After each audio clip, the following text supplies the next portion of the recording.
asitsika ary tsy maintsy ho tanterahantsika mitady vaolana amin'izany zavatra rehetrarehetra zany. Mikasika ny jiro a dia eto Antananarivo a tsy délestage intsony misy fa coupure. Ny antony coupure indray dia izao, tsy mahazaka intsony ny eto Antananarivo a dia efa antitra loatra koa ireo mitondra ny herinaratra rehetrarehetra eto.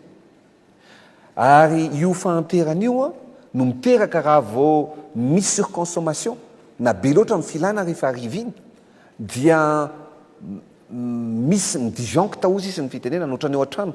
Aloha nga manalantsika ohatra ao an-trano hoe ao an-trano ianao a raha sady mampiasa brushing, mampiasa four micro-ondes, no mampiasa aspirateur, no mampiasa baffle, mampiasa sono dia misaoty ny compteur. Dia ampiakarinao indray iny dia misaoty tapaka. Dikan'izay zany tsy maintsy ajanona ny hafa aloha dia ampiakarina iny zay vao mahazo jirony rehetrarehetra. Za zao milaza aminareo mbo tsy ohatra. Efa antitra loatra le trano. Vao mampiasa four micro-ondes eo na mampiasa fitaovana mavesatra dia misaoty ny disjoncteur. Zay ohatran'izay le firenena ataontsika tsy maintsy avozina daholo ny zavatra rehetrarehetra. A few moments later.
Efa mandeha ny fametrahana ilay centrale thermique afaka mokatra hatrany amin'ny 500 mégawatt eto ny Jirama izay hoezahana vitaina ao anatin'ny enim-bolana. Afanganana ihany koa ireo tetikasa famokarana herinaratra azo avy amin'ny angovo azo avozina avy amin'ny rano sy ny masoandro. Afahantsika mampieny ary hanafona ny fatapatapahan'ny jiro na ny délestage dia mamarana ny fametrahana ny centrale lehibe 105 mégawatt isika izay tsy maintsy ho vita alohan'ny fankalazana ny fetim-pirenena amin'ny fa 20 ny volana Jona ho avy izao. Izany dia ampitombo avo roeny ny famokarana herinaratra termika eto Antananarivo renivohitra ary ialana amin'ny fanofana ireo gropy amin'ny orinasa tsy miankina. Andro vitsilasa zay isika dia nametraka ny vato fototra ananganana ny centrale hydroélectrique na tompam-pamokarana herinaratra lehibe azo avy amin'ny rano zay 64 mégawatt tany ranomafana. Io tompam-pamokarana io dia amokatra ny 520 isanjato ny herinaratra ampiasaina eto Antananarivo renivohitra sy ny manodidina. Afaka volana vitsy dia ametraka parc solaire 100 mégawatt eto Antananarivo renivohitra. Izany hoe ny fametrahana io parc solaire agoavana io zany dia ahafahantsika mamaly ny atsasa manila ny filan'ny eto Antananarivo na 50 isanjato ary tsy ampiasa solika itsontsika ao anatin'izany. Tsy ny eto Antananarivo irery nefa no isitraka ny fametrahana ny parc solaire isy 50 mégawatt apetraka sy ho tsinjaraina amina tanan-dehibe manerana ny district tahaka ny Toamasina, Antsiranana, Mahajanga, Fianaratsoa, Nosbe ary Toliara. Ny fametrahana izay fotodrafitrasa izay dia ahafahan'ny Madagasikara manana tahiry hatrany amin'ny 7.3 miliara ariary isan-taona na 5.3 tapitrisa dolara. Tsy mbola voavatanteraka ihany koa ny olan-drano na io eto Antananarivo na any amin'ny faritra no resahan'ny filoham-pirenena manokana ireo vahaolana aroson'ny fanjakana ho an'Antananarivo manokana dia efa mandeha ireo tetikasa maro isa santsokajiny amenoana ilay iraetsy metatra toratelo tsy ampy amin'ny filan'Antananarivo. Tsy ekeko hoe mbola iaina toy ny niainana hatrizay taona ny fanesy izay sy indrindra tamin'ny taona lasa iny isika amin'ny taona ho avy. Izay no ametrahantsika fanampy. Ary izay no nahatonga antsika anangana tobim-pamokarana sy fanadiovana rano vaovao na ny station de production vaovao izay apetratsika eo amoronakony izay amokatra 50 000 mètres cubes isan'andro na 10 alina metatra toratelo isan'andro.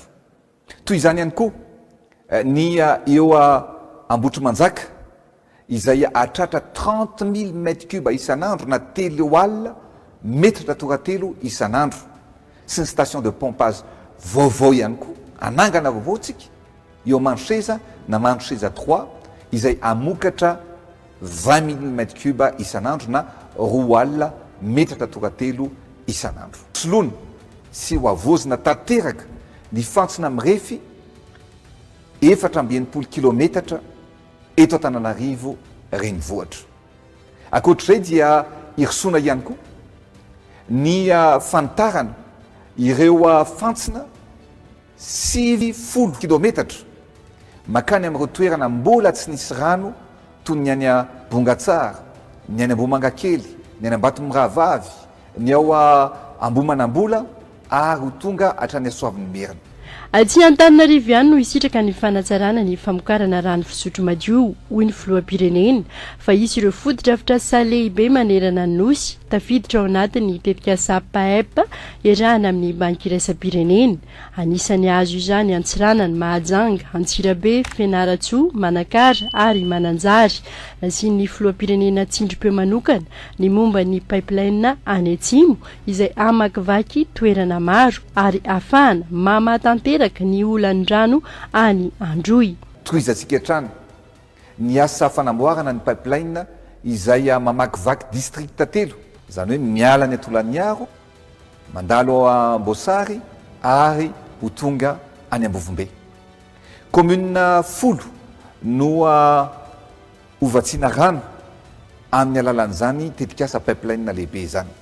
Ao mandalo ao Manambaro, Ankarabe rano, Ranopiso, Andranovory, Tanandava Sud, any Ambosary Sud, mandalo ao Sampona, Maroalpotsy, Maroalmaitsy ary tonga hatrany Ambovombe. Mangataka ny fananany vahoaka malagasy faharetana ny filoham-pirenena fa tsy vita vetivety ny fanatanterahana ireny tetikasa goavana ireny. Reto Antananarivo lazaiko aminareo sisy ny sous-station eto amintsika zay mila ampiakarina ny tanjaka reo sous-station reo. Aizavy moa reo sous-station reo raha mandehandeha reny tsika ditantsika ao Ambodivony, any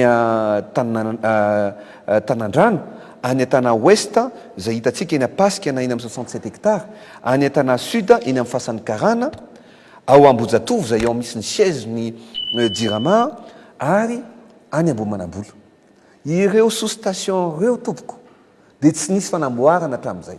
Jereo fotsiny nisy tsika ny tsy mananavana ny vato fa jerevo ny siany Ambobao, jerevo ny firoborobon'ny trano any, jerevo ny memparitaka mebetsaka ny mponina any dia tsy ampitsony ny filana.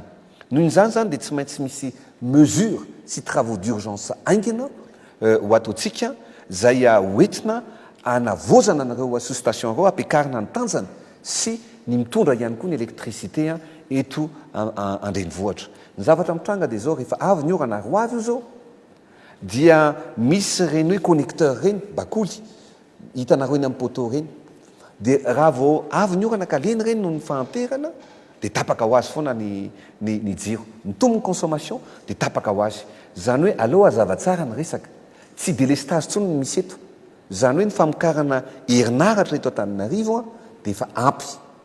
Matoa misy ny délestage dia gafy zay. Gafy. Fa ny délestage tsisy tsony. Fa ny fatapahana no misy no ny fahazakana ilay réseau.